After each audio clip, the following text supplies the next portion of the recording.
This is the actual numbers we're dealing with today. The interest rate right now that the Fed controls is sitting at 3.6%. Inflation, the official number for inflation, is about 3.8%.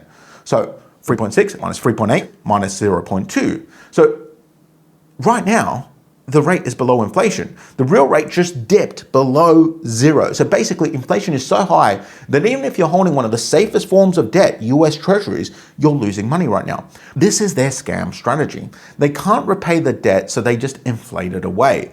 And if that sounds far-fetched, that a government would quietly inflate away a mountain of debt without anyone noticing, I mean, they've done it before. Go back to 1946. America comes out of the World War with the same debt load we just talked about, around about 120% of the economy. Everyone expects decades of pain to pay it down.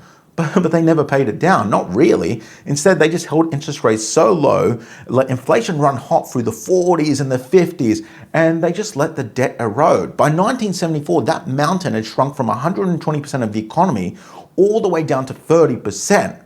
But the bill came due, and that was a bad decade for the US. The 70s was horrible for the US.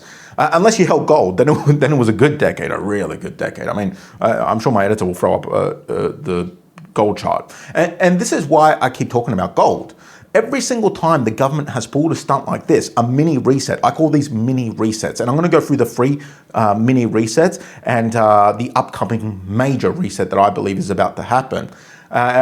Every time they've done a mini reset in response to massive stress on the dollar, every time gold has done the same thing. It's went flying up. So the first time was the Great Depression. The government literally made it illegal for ordinary Americans to own gold. It took it off them and then changed the official price of gold from $20 an ounce after it took it off them to $35 an ounce. Overnight, by decree, they wiped roughly 40% of the value of the dollar against gold. So if you held dollars, you got poorer in a single afternoon. If you held gold, you didn't. But of course, the scam then was that they took your gold, they gave you dollars for it, and then they devalued those dollars and raised the price of gold. It's crazy. That was the first time, and gold went up, right? So the second was in 1971 when President Nixon goes on television on a Sunday night and tells the whole world that the dollar is no longer backed by gold. He called it temporary, and we're still on that temporary measure 55 years later.